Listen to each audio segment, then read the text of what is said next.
हेमरमा बडुरेन्द्ररुद्रमरुतः स्तुवन्ति दिव्यै स्तवै वेदै साङ्गपत्कर्मोपनिषदै गायन्ति हिं सामगा ध्यानावस्थिततेन मनसा पश्यन्ति येन योगिनो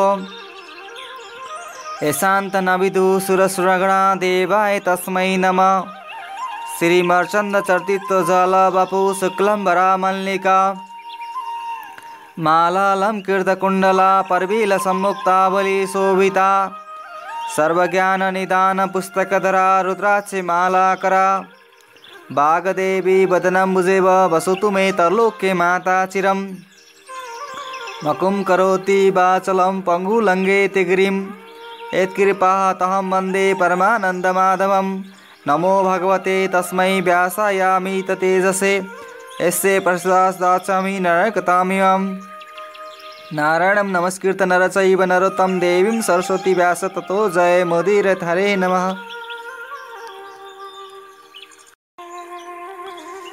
त्रयोदशो अध्याय।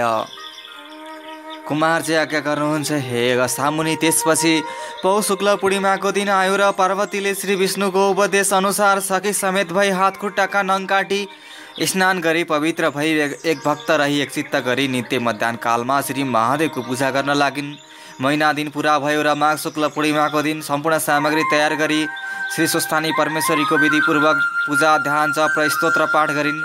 देवराज इन्द्रले त्यो समाचार पाएर देवताहरूसित भने, हे देवता हो, अब पापिष्ट तारकासुरको नाश हुने समय आयो, किनकि हिमालय पर्वतकी पुत्री पार्वतीले महादेव स्वामी पाएपछि उनका गर्भबाट पुत्र जन्मनेछन्। तिनी कुमारले हाम्रो शत्रु तारकासुर दैत्यलाई मारिदिनेछन् अनि हामी अमरावती प्राप्त गरी राज्य सुख भोगौला। फेरि महादेव सतीदेवी मर्नाले शोक गर्दै सम्पूर्ण पृथ्वी भ्रमण गरिसकेर उत्तरापन्थमा गई काम क्रोध लोभ मोह त्यागी सम्पूर्ण इन्द्रिय रोगी तिनै नेत्र बन्द गरी केवल परब्रह्ममा चित्त लगाएर ठुलो कष्टले तपस्या गरिरहेका छन्। अत महादेवलाई तपस्याबाट च्युत गराई फेरि काम क्रोध लोभ मोहमा ल्याउने उपाय के छ? यति सुरराजले भनेको सुनि देवताहरूले भने, हे देवेन्द्र, यो काम गर्न कामदेव बाहेकहरू कसैले सक्दैन। अथ कामदेवलाई गई महादेवको हृदयमा कामबाण प्रहार गरेर आउन्। यति देवताहरूको कथन सुनि देवेन्द्रले स्वीकार गरी कामदेवलाई डाक्न तुरुन्त वायुलाई पठाए। वायु पनि तत्काल गएर कामदेवलाई इन्द्रको आज्ञा सुनाइ लिएर आए। अनि कामदेवले इन्द्रलाई मलाई के कामले डाक्नुभयो भनी सोधेपछि इन्द्रले भने, हे कामदेव, सतीदेवी मर्नाले महादेव उत्तरापन्थमा गई काम क्रोध लोभ मोह त्यागी सम्पूर्ण इन्द्रिय रोकेर परब्रह्ममा चित्त लगाई तपस्या गरिरहेका छन्। महादेव बिना यो संसारको रक्षा को गर्ला? अत तिमी त्यहाँ गई महादेवलाई कामबाण हाने फेरि काम क्रोध लोभ मोहमा ल्याऊ। यति सुरेन्द्रको आज्ञा सुनि हुन्छ भने आफ्नी पत्नी रति समेत भई उत्तरापन्थमा गए। हे अगस्त्य मुनि, कामदेव त्यहाँ पुगेर पहिले शिवलाई साष्टाङ्ग दण्डवत गरी सूर्यराजको आज्ञाले कामबाण कानसम्म खिची मर्म स्थान ताकेर प्रहार गरे। अनि महादेवले थाहा पाएर क्रोधित भई सहसा आँखा उगारेर हेर्न साथ तिनी नेत्रबाट अग्निका ज्वाला निस्की कामदेवलाई भस्म पारिदियो। तब कामदेवकी स्त्री रतिले आफ्ना स्वामी भस्म भएको देखि अनेक प्रकारले शोक गर्दै शिवजीका पाउमा परेर बिन्ती गरिन्, हे प्रभु, यो अपराध मेरा स्वामीको होइन, देवराजको आज्ञाले हजुरको हृदयमा कामबाण प्रहार गरेको हो। हे जगदीश्वर, मदेखि प्रसन्न भई स्वामी दान दिनुहोस्। हे शम्भु, हजुर दुष्टजनको संहार र साधुजनको रक्षा गर्ने हजुरलाई कोटि कोटि नमस्कार। हजुरको स्तुति गर्न शेषराग र सरस्वतीले पनि सक्दैन भने म जस्तीले कसरी सक्नेछु? हे भक्तवत्सल, मलाई विधवा नतुललाई मेरा स्वामीको जीवन दान दिएर मलाई सन्तुष्ट पार्नुहोस्। रतिले त्यसरी स्तुति गरेको सुनि महादेवलाई दया लागेर आज्ञा गर्नुभयो, हे रति, यस जन्ममा अब तिमी स्वामी पाउन सक्दिनौ। द्वापर युगको अन्त्यमा विष्णु भगवानले अवतार लिनेछन्। तिम्रो स्वामी तिनै कृष्णका पुत्र प्रद्युम्न भएर जन्म लिनेछन् अनि तिमी दुवैको भेट होला। अहिले दुःख नमानी घर जाऊ। महादेवले यति आज्ञा भएको सुनि रतिले जो आज्ञा भनी शिवलाई दण्डवत प्रणाम गरी घर फिरिन्। त्यसपछि महादेवले सतीदेवीलाई सम्झी कहाँ जन्म लिन गइन् भनी ध्यान दृष्टिले विचार गर्दा हिमालय पर्वतकी पुत्री पार्वती भएर जन्मी श्री महादेव स्वामी पाऊँ भनी नाना तीर्थ व्रत तप चप आदि गरेको र विष्णुको उपदेशले श्री स्वस्थानी परमेश्वरीको व्रत गर्न लागेको थाहा पाएर अब तिनको चरित्र हेर्दछु भनी देवेन्द्रको रूप धारण गरी हातमा वज्र लिई ऐरावत हात्तीमा चढेर पार्वतीले व्रत गरेको स्थानमा पुग्नुभयो। महादेव कस्तो समयमा त्यहाँ पुग्नुभयो भने सम्पूर्ण व्रत गरिसकी हातमा अर्घ्य लिएर, हे ईश्वरी, निरञ्जन निराकार रूप हजुरलाई कोटि कोटि नमस्कार। सम्पूर्ण व्रत पनि तिमी, सृष्टि स्थिति संहार गर्ने पनि तिमी, पञ्चमहाभूत र सत्व रज तम तीन गुण पनि तिमी, यो समस्त ब्रह्माण्डमा आत्मस्वरूप भएकी र आदिशक्ति पनि तिमी, कालस्वरूप पनि तिमी, आदि मध्य अन्त्य पनि तिमी, यस्ती अव्यक्त स्वरूप भएकी तिम्रो गुणगान गर्न शेष र सरस्वतीले पनि नसकेको म कसरी सक्नेछु। मेरो पूजाले प्रसन्न हुनुहोस् भनी अनेक प्रार्थना गरेर प्रसाद जित्न लागेको बेलामा इन्द्रस्वरूप महादेव टुप्लुक्क पुग्नुभयो।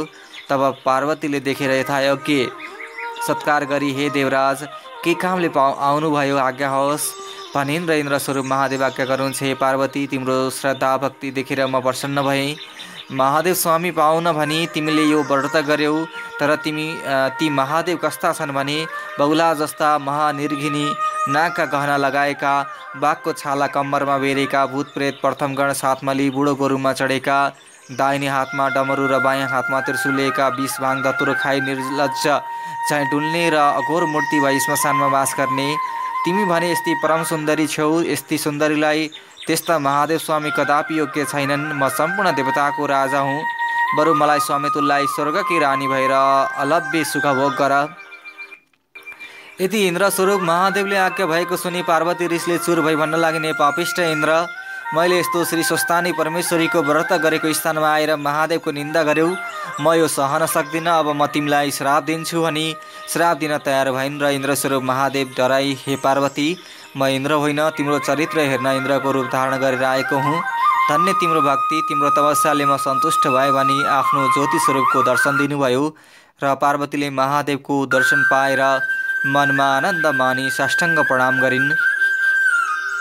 अनि हे जगदीश्वर, मैले अनेक व्रत दान यज्ञ जप तप गरे तैपनि हजुरको दर्शन पाइन। आज वैकुण्ठनाथ विष्णुको उपदेशले गरेका श्री स्वस्थानी परमेश्वरीको व्रतको प्रभावले हजुरको दर्शन पाए। अब स्वस्थानी परमेश्वरीको प्रसाद दिन कन्यादान भएको छैन, कसो गरौँ भनी बिन्ती गरिन्। अनि महादेव प्रसन्न भई पार्वती कन्यादान लिन हिमालय पर्वतका घर जानुभयो। हिमालय पर्वतले महादेव आउनुभएको देखि आफ्नी पुत्रीले महादेव स्वामी पाउन लागि भनी बडो हर्ष मानी आफ्नी स्त्री मेनकासित भने, हे स्त्री, हामी धन्य रहेछौँ, पार्वती कन्यादान लिन स्वयं महादेव आउनुभयो। अब कन्यादानको सामग्री तयार पार भनी हराए। अनि वशिष्ठ आदि ऋषि ज्योतिषीहरूलाई डाकी लग्न विचार गरेर अक्षय तृतीयाको दिन लग्न ठहराई। सम्पूर्ण देवता, ऋषि, यक्ष, गन्धर्व, किन्नर, दैत्य, नाग, अप्सरा उपस्थित भई यज्ञमा बसे।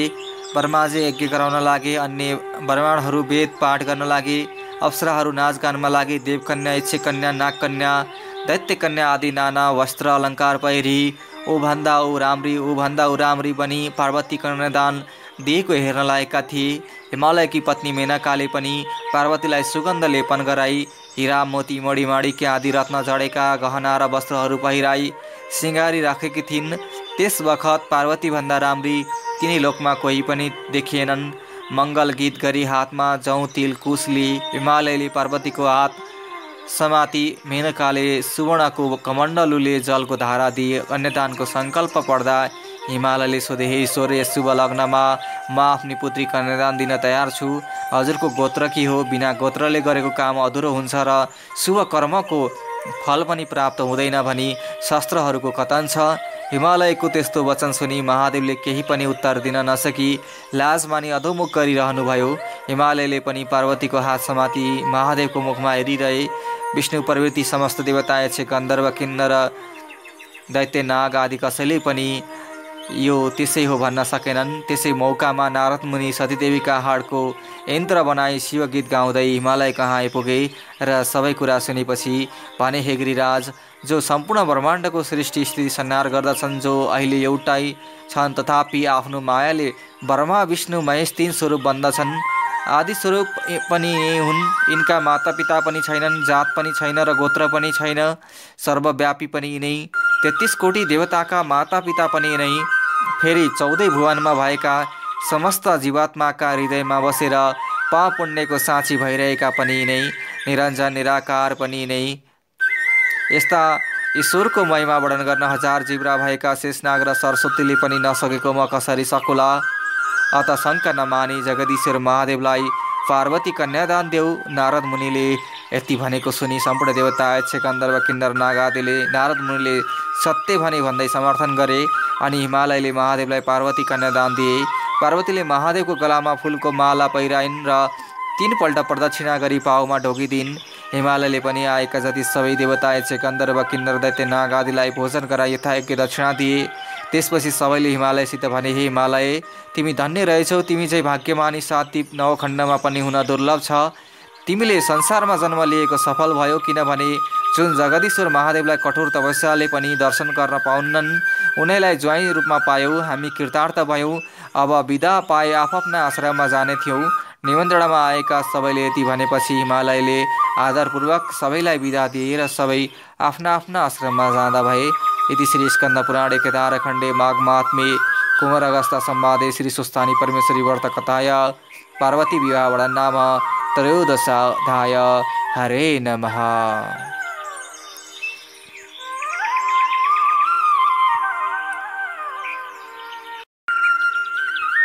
उपनयेतु मंगलव सकल जगन मंगलालय श्रीमान दिनकर किरण निबोधित नव नलिन दल निवीक्षण कृष्ण काले वर्षतु पर्जन्ये पृथिवी सस्याशालिनी देशोऽयं क्षुभरहितो वर्माणा सन्तु निर्भया अपुत्रा पुत्रिण सन्तु पुत्रिण सन्तु पौत्रिण निर्धना सदना सन्तु जीवन्तु सर्दा शतं तत्रैव गंगा यमुना च तत्र गोदावरी सिन्धु सरस्वती च तीर्थानि सर्वाणि वसन्ति तत्र यत्राच्युतोद्धारा कथा प्रसंग या कुन्देन्तु तुषहारहार धवला या शुभ्रवस्त्रावृता या वीणावरदण्डमण्डितकरा या श्वेता पद्मासना या वर्माच्युत शंकर प्रवृत्ति दीर्घै सदा वन्दिता सामं पातु सरस्वती भगवती निःशेषजाटेपः कायेन वाचा मनसेन्द्रियर्वा बुधत्मना वा प्रकृति स्वभावत् करोमि यद्यत् सकलं परस्मै नारायणेति समर्पयेत्। श्री स्वस्थानी देव्यार्पणमस्तु।